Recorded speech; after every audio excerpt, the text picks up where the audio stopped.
సిన్ని సిన్ని కోరికలడగా శ్రీనివాసుడు నన్నడగా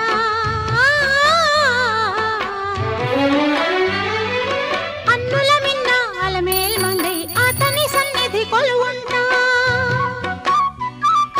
సిన్ని సిన్ని కోరికలడగా శ్రీనివాసుడు నన్నడగా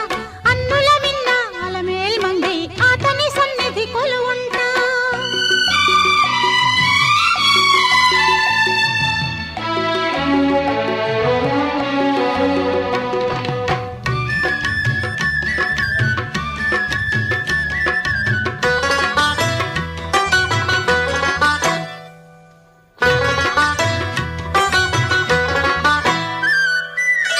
ఎరిగిన మనసుకు